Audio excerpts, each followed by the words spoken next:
it happens sometimes where kicker gets hurt in a game. So if something happens to T-Bass, it's always a plus when your punter can go in there and fill in as a kicker. Yeah, and obviously you wouldn't want him to have to hit a 60-yarder from, to win the game, but to finish a game or to kick off and just get you out is what you're really talking about, because you get another punter for the next week if he can't go again. But also the holding for the extra points. It's an old adage, but the more you can do, the better your chance of making the squad. That's a big part of it, the holding and making sure there's chemistry between him and T-Bass, and that's one of the things we always take into consideration when we do it. When we're looking at punters is, what kind of holder are they?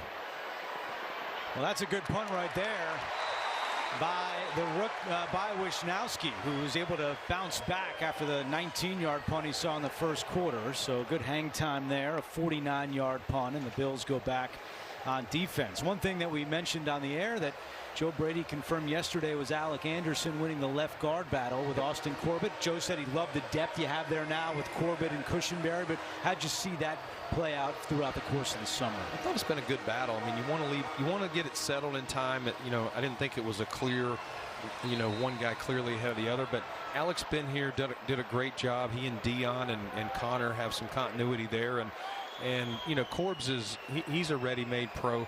He'll be ready as our sixth guy, and he can play multiple spots interior, either guard spot, or if we need him, he can go in there at center. So excited, as you said, Joe mentioned, to have the depth there. There's your second-round pick, T.J. Parker, getting a hand on that. How about T.J. so far this summer? Yeah, T.J.'s done a great job. He's just getting better and better, and he's learning. And one of the things that he's really done a great job is following Bradley Chubb. Wherever Chubb goes, he's right there. And it's been one of the great additions of Chubb as a player. He's obviously an excellent talent, but his leadership has been all unbelievable. You would think he's been here a number of years, just the way the guys have taken to him. This has worked out well. Your second-round picks on back-to-back plays, making plays. That's Davison Igbinosun, the second-rounder out of Ohio State. Yeah, he sees this and snaps and triggers right away.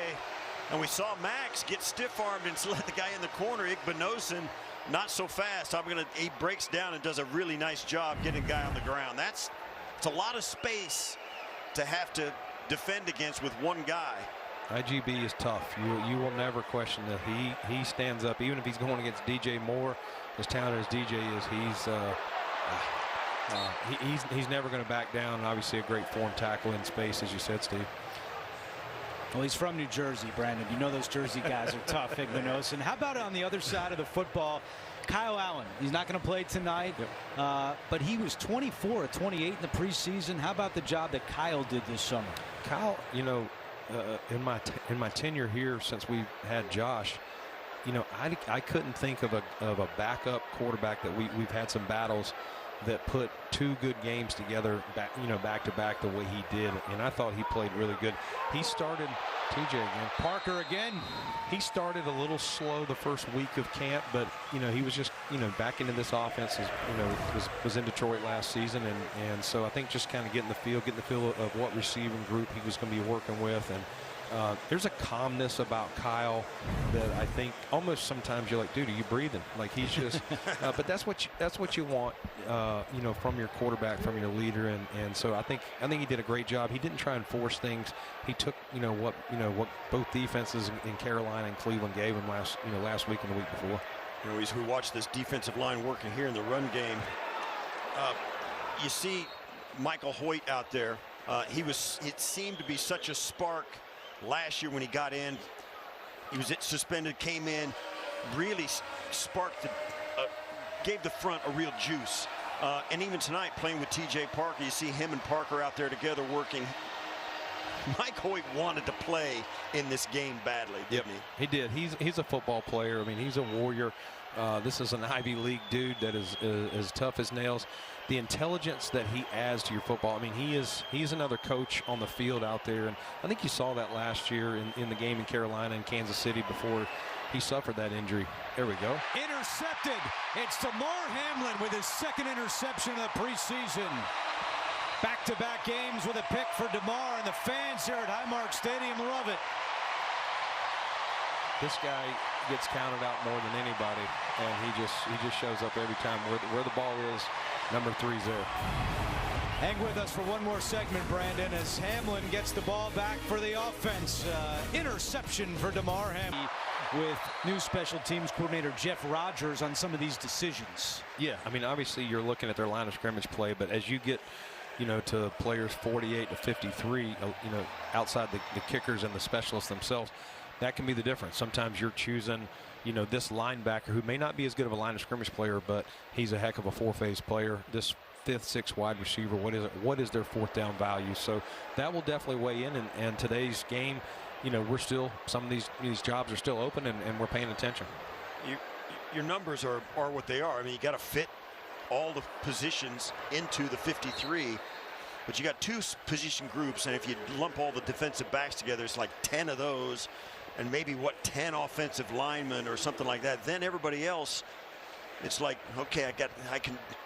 You start to tinker with one or two spots, and those one or two spots sometimes make all the difference, right? No, they do. You have your minimums at positions, but yeah, you say, hey, do you want to keep 9 linemen? Do you want to keep 10? Well, if you keep 10, you got to maybe take one less receiver or something. So there's right. always a give and a take but you want to try and keep the best football players you can, even if that means going heavy somewhere, because ultimately your depth is going to get tested, and so it's important to keep the best players that you can as long as you hit the minimums by position.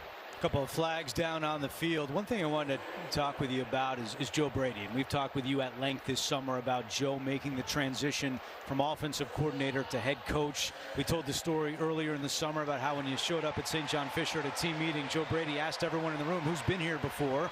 Half the team put their hands up, and he said, no, none of you have been here for a training camp under me as head coach. So how have you seen that process play out since you named Joe as the new head coach? I think Joe's done a great job. Joe is humble, full of energy, doesn't act like he invented football, is always constantly learning and growing, but he's got his way. He knows how he wants things run, and I think he's done a great job of learning things from Sean Payton, Ed Orgeron, Sean McDermott, and taking a little bit of everything. And that's his point, is yes, there's been a lot of continuity here, which is great, but at the same time, I don't want it to seem like this is year 10. This is year 1. We're setting a new standard for how we're going to do things and operate going forward. And again, he's not throwing everything that was done in the past. He appreciates what's been done, and he's just going to put his tweaks on it. And he did that starting with how he assembled his coaching staff, which I think has been great.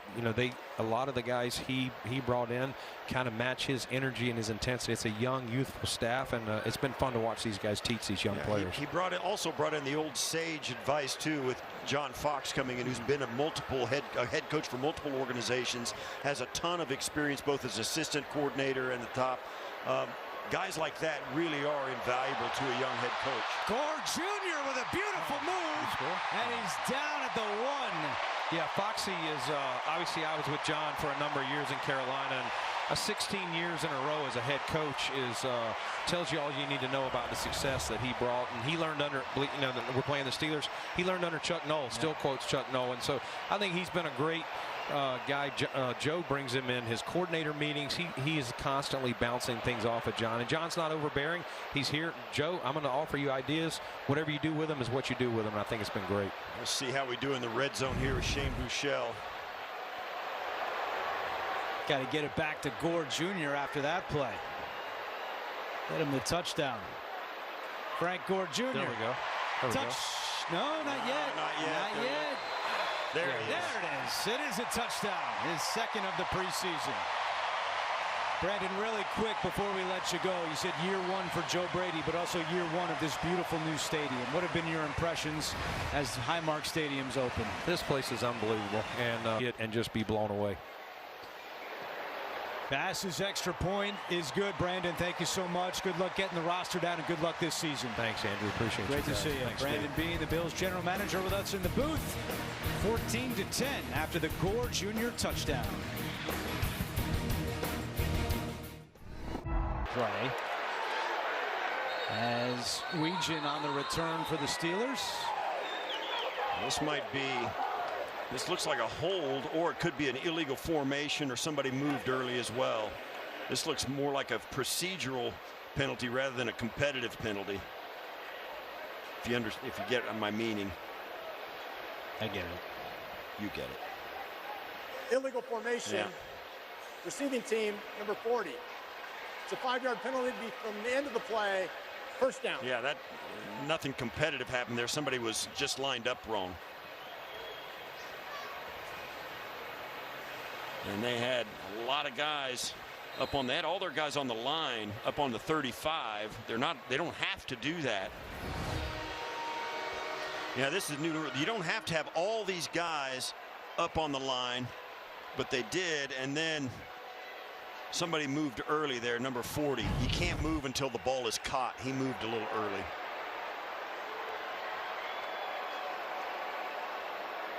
Here's Lou Nichols on the carry, and he is spun down. That was Zane Durant, the rookie out of Penn State, coming up to make the play, the 5th rounder this year. Yeah, Zane Durant is an athlete, a little bit in the lines of Ed Oliver, who is a penetrator and a quick, explosive athlete, a little undersized as a defensive tackle, but there is space for those guys in the NFL when they can get on the other side of the line of scrimmage. Zane Durant is built for that, and on that play he showed why. There's Ed Oliver cheering on from the sideline, nursing a little bit of an injury, did not travel to Cleveland a week ago, and we have another penalty marker here and a false start against the Steelers. False start, offense, number 37.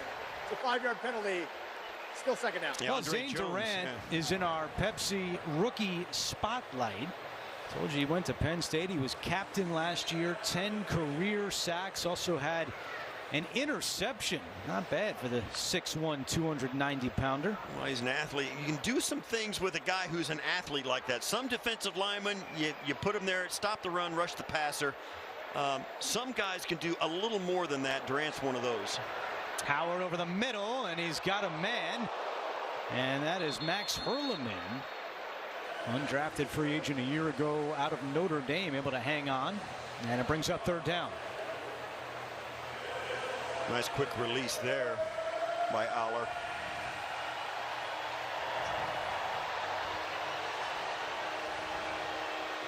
Third down and 2 coming for Jim Leonard's Buffalo defense.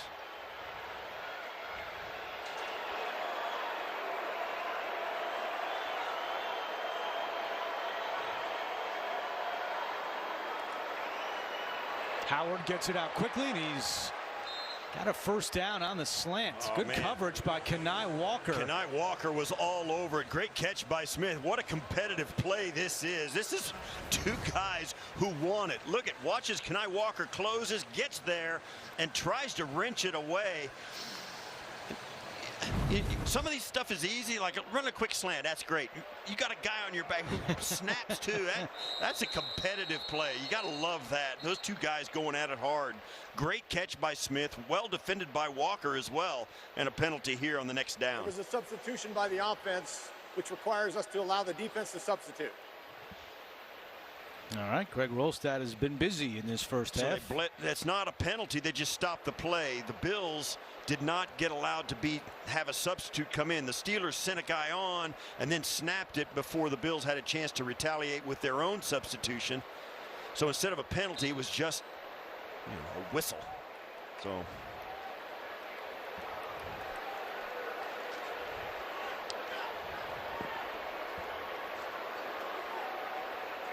first down and 10. And this is Nichols again. And the Bills defense is there. And Brandon Beane and Joe Brady have made it very clear that the Bills have to do a better job of stopping the run. Last year they allowed 5.1 yards per carry. That was 3rd worst in the NFL. Brandon Beane says, look, we have a new defense, 3-4 defense this year, but none of this matters unless we stop the run. It all starts with that. Yeah, and you've got to hold the line of scrimmage. And they just weren't able to do that enough last year. Howard play fake, looking deep down the field. Walker's in coverage for Buffalo, and it's incomplete. He was looking for Brandon Smith again. Yeah, Kenai Walker going down the side. Those 2 still competing. Kenai Walker, the thing about it, he's an NFL corner. I know he wasn't drafted, but he's long. He's a great athlete. And I said it last week in Cleveland, these guys have confidence coming out of their pores. I mean, they want to go again. He gave up that slant. He's running with the guy down the sideline again, and he hopes they throw at his guy every play so he can compete for an interception. And he's competing for a roster spot, undrafted out of Arkansas. On third down, Howard looks one way, now rolls right, directing traffic, pressure's coming, and Howard is shoved down. That was Phidarian Mathis on the sack for Buffalo. Yeah, Phidarian Mathis is, he's built like a true nose tackle in the NFL. The guy is 6'4", 312, and he's going to run around the horn, but this is why there was nowhere to throw the football. Everybody's covered up.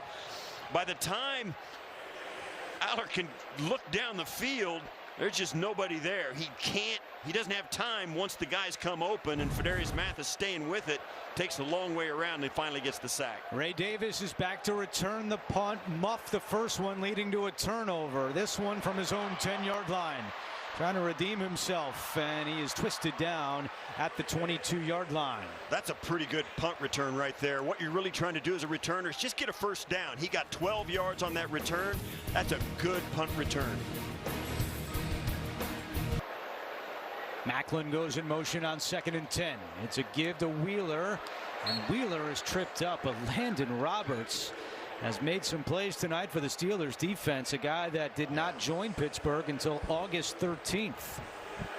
Yeah, that guy, he's been the heartbeat of the team so far tonight. He's been there a couple of weeks, and he's shown, I use this term a lot, he has been around the block and knows his way around. That guy has found the football a lot tonight. Third down and 10. 4:40 to go in the first half. Pittsburgh showing pressure, and they back out of it. Buechele gets it out quickly. That's Max Tomczak. And Tomczak, the nephew of former Steelers quarterback Mike Tomczak, comes up just short of a first down. It brings up fourth, and out comes Tommy Doman, the rookie punter.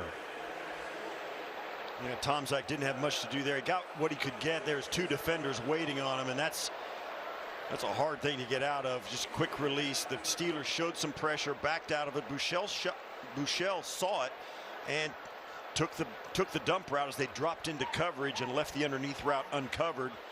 And that's what defenses do. They give you the short pass and expect and see if you can get it after the catch. In this case, the Steelers rallied to the football.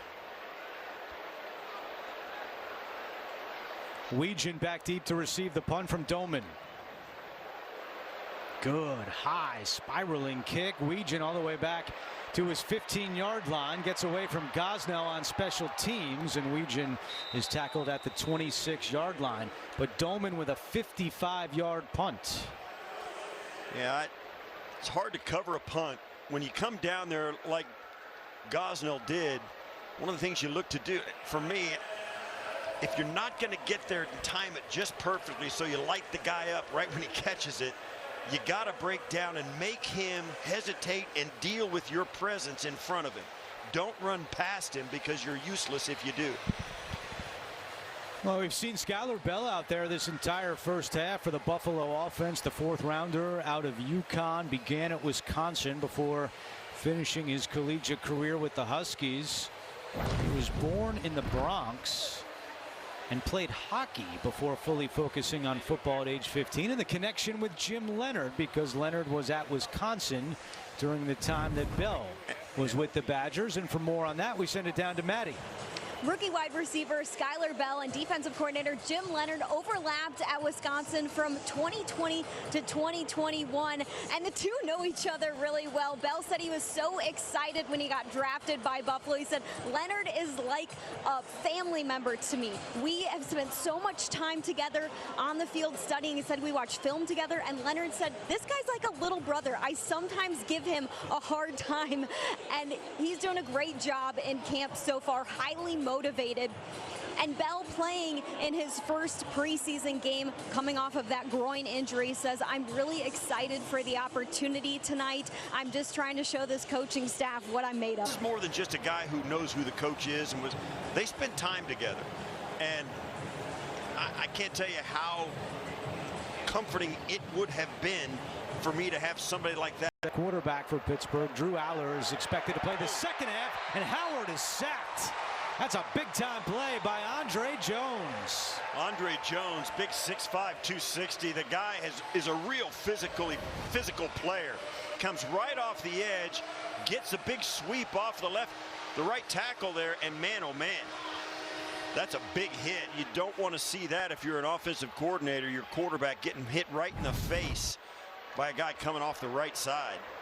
He played in 3 games for the Bills a year ago, all in December after he signed after training camp a year ago.